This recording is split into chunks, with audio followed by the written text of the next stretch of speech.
Hello, welcome back to Oliver's greenhouse. I hope some of you may recognise what this is, but I thought I'd capture the moment for a bit of providence. This is the first time this plant's flowered for me here in the greenhouse, and it looks mental. I am super chuffed with this fella. Now, I've been keeping it quiet for a little while. I've been watching the flower spike mature over the last few weeks. I noticed it had produced what I presumed to be a flower spike a little while ago, right down in the crown of the plant. We'll have a look at that in a minute.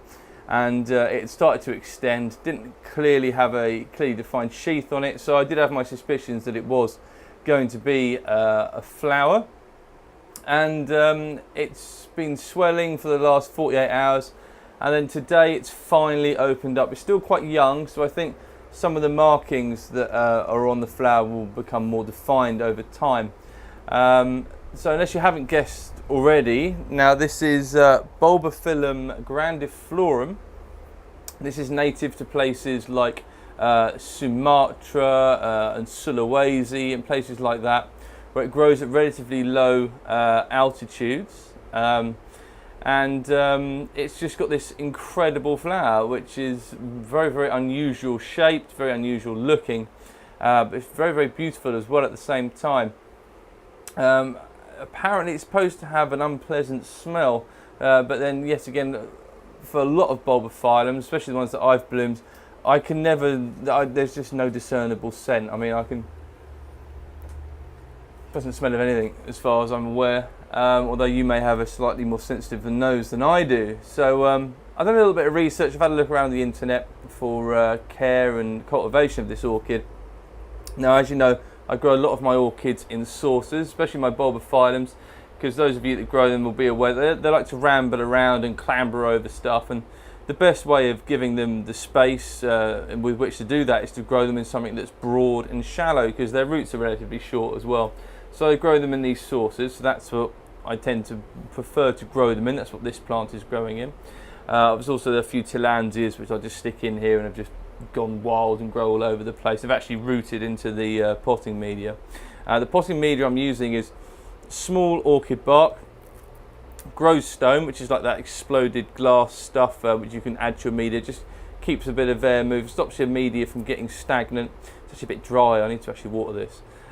Some long fibre sphagnum moss, all chopped up into sort of inch-long bits, and all mixed up together in one of these saucers. And then, as with most of mine, moss tends to colonise the surface of the media and grows over it, so the plant actually ends up emerging from this green covering of moss, which I find very aesthetically pleasing. I don't promote it; it just turns up because I use rainwater for all my plants. So obviously it's full of spores of ferns, which can be a bit of a pain in the backside, and moss. So it just naturally occurs, and I don't discourage it because it looks nice. So that's how I grow it. Now it's supposed to be. I've seen there's a few mixed opinions on the temperature this orchid requires. Some view it as a hot growing orchid or warm growing orchid. And others grow it as an intermediate, or say that it should be grown as an intermediate. I grow it as an intermediate, and it seems to be perfectly happy. It's done more than one growing season in the greenhouse here, so and hopefully we'll see a few more flower spikes on it. I really like it. I think the flower looks like a bit like Predator's helmet. It's a very unusual looking orientation. It's sort of orientated upwards with the polliner and the lip tucked away inside the actual plant. What I'll do is I'll move you guys in a minute. We'll have a little look at some closer detail of what the actual flower looks like, and also I'll end the video by putting some pictures that I've taken as well, so you guys can have a little look at it. So that's how I grow it anyway. I grow it intermediately. I grow it in a saucer.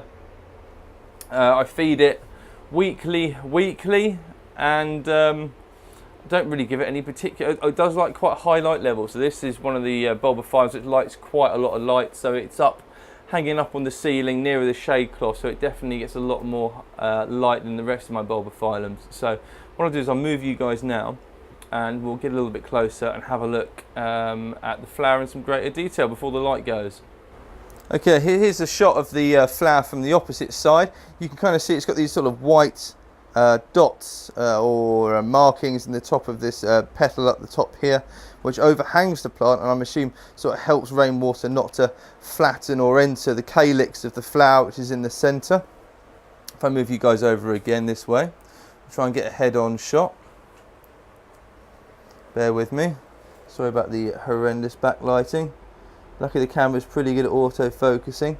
So there's a head-on shot, so you've got these petals that hang downwards like this. They droop underneath the this top petal up here, and you can really see the those white, almost like windows of light appearing through the plant, through the flower there. It's kind of roughly in focus. And then centre of shot now, that's where the polliner and the calyx of the actual flower is.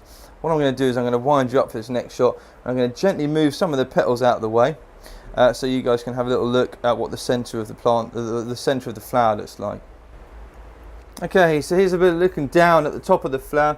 What I'm going to try and do, very carefully, without wobbling you guys around too much, so I'm just going to try and get centre of shot, because underneath the petal here, or this top part of the flower, is the calyx and the lip as well. So I'll try and zoom you guys in. Hopefully this will stay in focus as I do this. Although it may just try and focus on the background. I'm going to try and put my hand behind it in an attempt to change its focus area. There we go. That's worked. So you can see the lip inside here, and it does rock ever so slightly. There you go. And the polliner just at the back of the flower, the back of the calyx there, you can just see that. So, and the ovule behind that. So that's about as close up a shot as I dare do of the flower. And I guess you can see how big it is compared to my hand as well. Especially if I turn it on its side gently like this. It's going to be a good 4 inches across, probably, maybe 5 inches across. Very attractive. Very pleased with that. Another first bloomer for me. Okay, so we're really starting to lose the light here in the greenhouse now. It's only a quick update. I just thought you guys would really like to see this. I find it really interesting. I'll be putting a few pictures as well up on my Instagram. If you guys haven't checked that out, I have got an Instagram account where I sort of do regular updates of the greenhouse and the plants and other fancy things I see when I'm out and about. So a link to my Instagram is going to be in the video description down below, so please find that if you're interested in anything of that. And yeah, I just wanted to share this with you because it's the first time bloomer for me. It's really, really super cool, and it's just why Bulbophyllums are so good, because they're just so weird and wacky. Thanks for tuning in. Thanks for watching. Thanks to all of you who continue to support me on Patreon. Really appreciate it as we're coming into winter now. The weather's starting to go, you know, really rough here already. So every little helps run the greenhouse through those colder months. So big thank you to you guys, and tune back in for another episode of Oliver's Greenhouse coming to you soon.